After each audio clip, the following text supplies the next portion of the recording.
ప్రజా ప్రయోజనాల దృష్ట్యా నిరంతరం రద్దీ ప్రదేశమైన మోరంపూడి జంక్షన్ వద్ద నిర్మిస్తున్న మోరంపూడి ఫ్లైఓవర్ను ఆగస్టు 15 నాటికి ప్రజలకు అందుబాటులోకి తీసుకురానున్నామని పార్లమెంటు సభ్యులు దగ్గుబాటి పురంధేశ్వరి పేర్కొన్నారు. బుధవారం MP Daggubati Purandeswari, Rajahmundry city MLA Adireddy Srinivas, మాజీ ఎంపీ మాగంటి మురళీమోహన్తో కలిసి మోరంపూడి ఫ్లైఓవర్ సర్వీసు రోడ్డు నిర్మాణ పనులను పరిశీలించారు. ముందుగా నా నమస్కారాలు నేను తెలియజేస్తున్నాను. ఇవాళ పెద్దలు మురళీమోహన్ గారు నాకంటే ముందు ఇక్కడ పార్లమెంట్ సభ్యులుగా వారి బాధ్యతల్ని వారు ఇక్కడ నిర్వహించినటువంటి సందర్భంలో వారి హయాంలో చేపట్టినటువంటి కొన్ని పనులు వాటిని సందర్శించాలని, వాటి ప్రోగ్రెస్ కనుక్కోవాలనేటువంటి ఉత్సాహం వారు కనపరిచినప్పుడు నేను అదేవిధంగా వారితో పాటుగా నేను మరియు స్థానిక ఎమ్మెల్యే అయినటువంటి ఆదిరెడ్డి వాసు గారు ఇక్కడికి రావడం జరిగింది. మొరంపూడి బ్రిడ్జ్ ఏదైతే ఉందో గత కొన్ని రోజులుగా వివాదాస్పదంగా మారినటువంటి సందర్భంలో, వివాదాస్పదం అని ఎందుకంటున్నానంటే నాకంటే ముందు ఇక్కడ ఉన్నటువంటి మర్గాని భరత్ గారు వారి హయాంలోనే వారు కొట్లాడి నితిన్ గడ్కరీ గారితో నేను ఈ మొరంపూడి బ్రిడ్జ్ శాంక్షన్ చేయించాను అని చెప్పి వారు చెప్పడం జరిగింది. కనుక ఒక్కసారి పాత్రికేయ మిత్రులందరికీ కూడా ఇక్కడ ఏదైతే శిలాఫలకం ఉందో దాన్ని చూపించాలని, ఏదైతే ఇక్కడ అభివృద్ధి పనులు ప్రారంభమయ్యాయో అయ్యి మరి గత హయాంలోనే వారికంటే ముందే ప్రారంభమయ్యాయి అనేటువంటి అంశాలని పాత్రికేయుల మాధ్యమంగా ఇక్కడ ఉన్నటువంటి ప్రజలకు కూడా తెలియజేయాలి అనేటువంటి ఆలోచనతో ఈ మొరంపూడి బ్రిడ్జ్ని సందర్శించడం జరిగింది. మీరు చూసినట్లయితే ఇక్కడ 2 శిలాఫలకాలు ఉన్నాయి.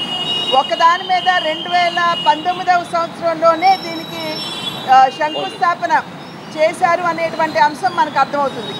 ఆ తర్వాత 2021లో అనుకుంటాను రెండవ శిలాఫలకం వేసి కమెన్స్మెంట్ ఆఫ్ వర్క్ అంటే పని ప్రారంభం అని చెప్పి వారు అక్కడ శిలాఫలకం వేయడం జరిగింది.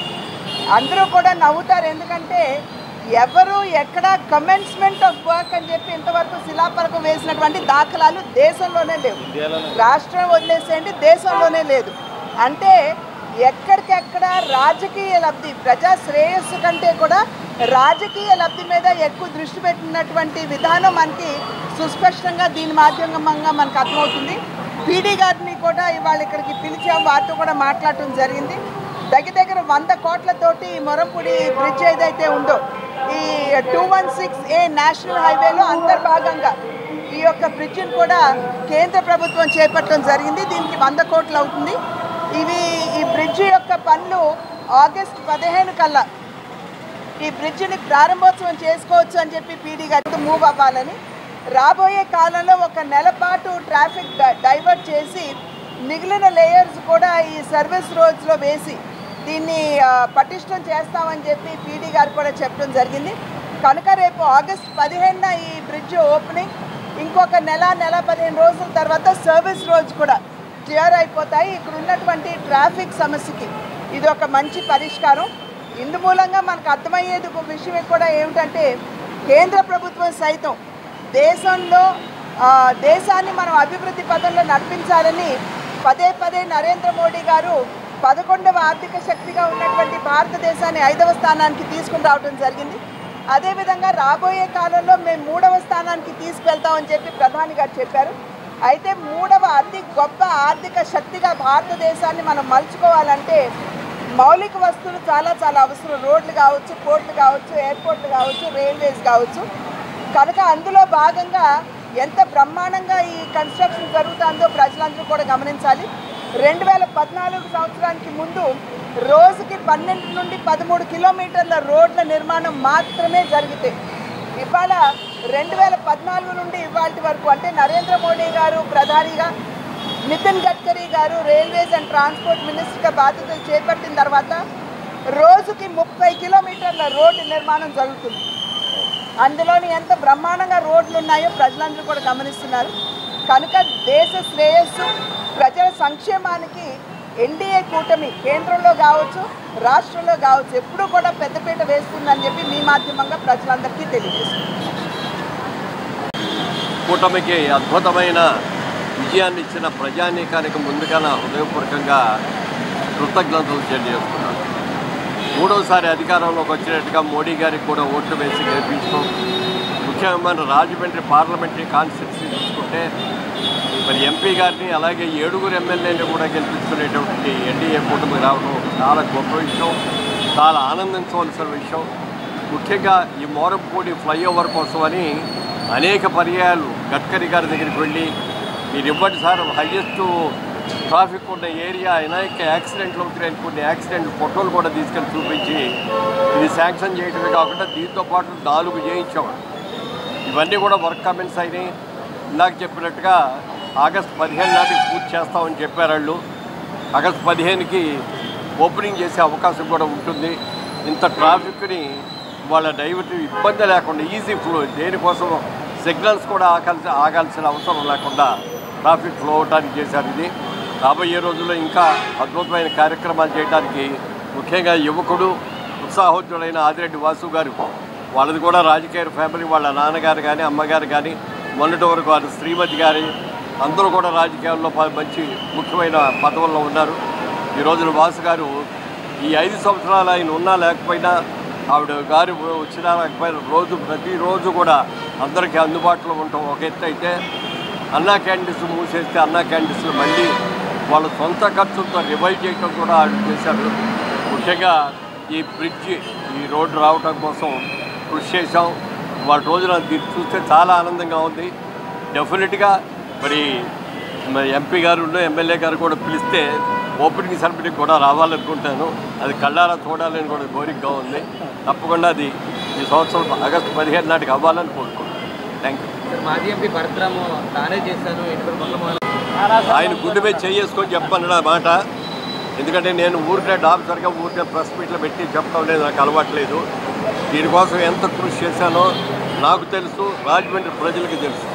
ఇక్కడ శంకుస్థాపన చేసింది ఎప్పుడు చేసామో చేసినా తెలుసు. శాంక్షన్ చేసి శంకుస్థాపన చేసినా ఉండదు ఇది.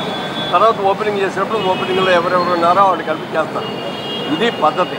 అలాగే అక్కడ వర్క్ కమెంట్స్ చేసాం, ఏదో లైన్ యాక్టివేట్ చేసాం, ఎవరు కూడా ఇట్లా వేసుకోరు శిలాఫలకాలు. ఏదైనా అది వాళ్ళ విజ్ఞతకు వదిలేస్తాను. నేనేమో వాటి గురించి మాట్లాడదలుచుకోలే. చేయించేది నాకు తెలుసు, రాజమండ్రి ప్రజలకు తెలుసు. దీనికోసం ఎన్ని రోజులు కృషి చేస్తే ఈ ఓవర్ బ్రిడ్జి శాంక్షన్ చేయించామో నాకు తెలుసు. అందుకని నేను క్లారిఫై చేస్తాను. ఇంకొకళ్ళు ఎవరు కూడా విమర్శించాలని చెప్పట్లేదు. నేను నిజంగా జరిగిందని విమర్శ కాదండి, శిలాఫలకాలే మీకు సమాధానం. అవి ఈ శిలాఫలకం వేయించి. నమస్కారం. గత 5 సంవత్సరాలుగా ఈ మోరంపూడి ఫ్లైఓవర్ అన్నది అనేక సందర్భాల్లో మిమ్మల్ని పదే పిలవడం, ప్రతి అంశాన్ని ఒక ఇనాగ్రేషన్ కింద మీ అందరినీ తీసుకురావడం, నేనే తెచ్చానని చెప్పి మాజీ పార్లమెంట్ సభ్యులు చెప్పిన సందర్భాలు మీరు అందరూ కూడా గుర్తు చేసుకోవాలి.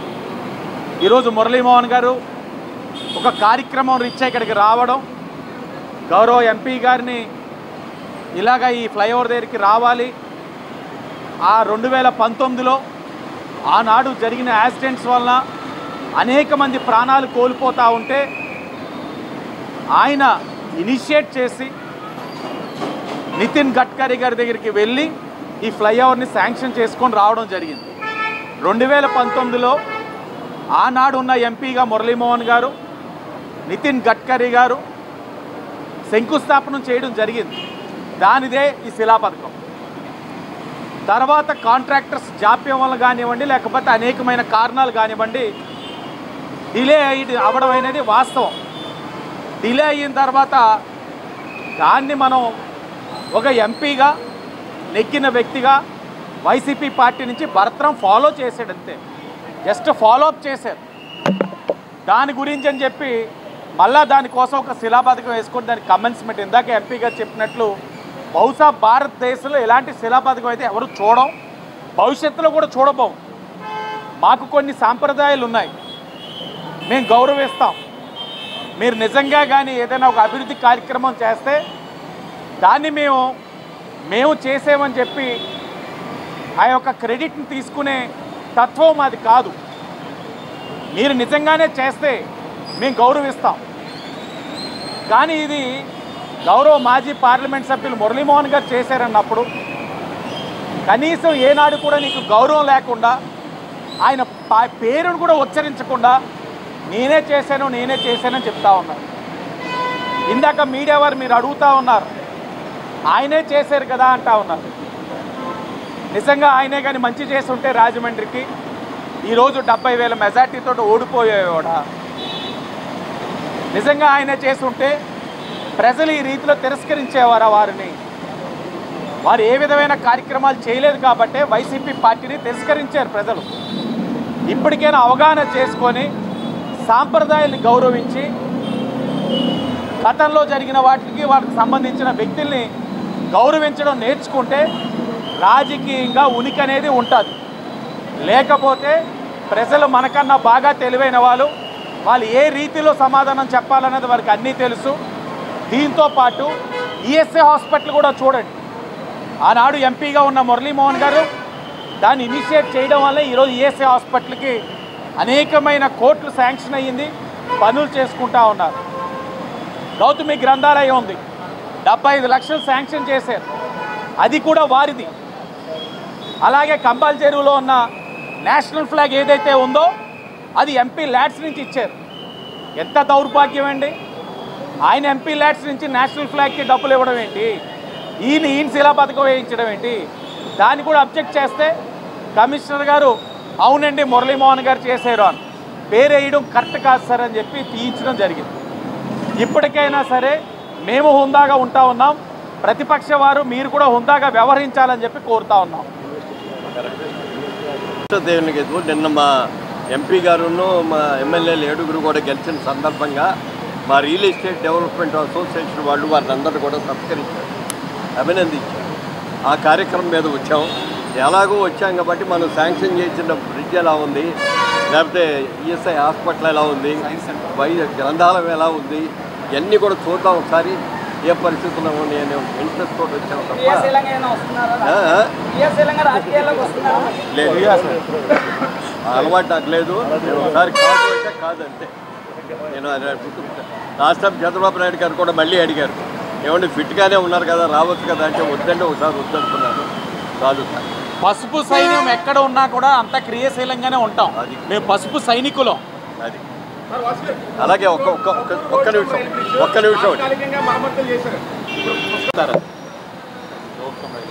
మీరు అడిగినటువంటి ప్రశ్న, ఇందాక మీరు అన్నారు నిన్న మొత్తం అంతా కూడా ఇక్కడ కలెక్టర్ గారితో అదేవిధంగా కమిషనర్ గారితో ఇక్కడ ఉన్నటువంటి విషయాల మీద అన్నీ కూడా చర్చించడం జరిగింది. ఇక్కడ కొంచెం ఇబ్బందిగా ఉన్నటువంటి అంశాల మీద కూడా దృష్టి పెట్టడం జరిగింది. వారు ఈ విషయం చెప్పినటువంటి సందర్భంలో ఆల్రెడీ అక్కడ మరమ్మతులు ప్రారంభమయ్యాయి. అది సెంట్రల్ గవర్నమెంట్ ఇచ్చినటువంటి సహకారం కనుక రాబోయే కాలంలో ఏ విధంగా అంటే దాని పటిష్టత ఎలాగున్నది, ఇంకా మున్ముందు ఏ విధంగా పటిష్టపరచుకోవాలనేది స్థానికంగా ఉన్నటువంటి అధికారులు మరియు టెక్నికల్ వాళ్ళు ఎవరైతే ఉంటారో వారి యొక్క అడ్వైస్ తీసుకుని దానికి అనుగుణంగా ముందుకు వెళ్తాము. వీటన్నిటి మీద కూడా నిన్న చర్చ జరిగింది. ఒక ఆరోపణ చేశారు నా మీద, ఇక్కడ ఇసుకంతా అమ్ముకొని కోట్లు సంపాదించాను నేను అని చెప్పి వారి ప్రచారంలో చేశారు. నాకు డబ్బులు కావాలంటే ప్రభుత్వ సొమ్మో ప్రజల సొమ్మో దొంగిలించాల్సిన అవసరం నాకు లేదు. కష్టపడి సంపాదించుకోవడం ఎలాగో నాకు తెలుసు, కష్టపడి ట్యాక్సులు కట్టి నీతిగా నిజాయితీగా ఎలా చేయాలో నాకు తెలుసు. అలా చేసుకున్నాను. అవసరమైన చోట్ల ప్రభుత్వ డబ్బు లేకపోతే కూడా నా సొంత డబ్బుతోటి హెల్త్ క్యాంపులు చేసిన అనేక కార్యక్రమాల్లో నా సొంత డబ్బులతో ఖర్చు పెట్టాను.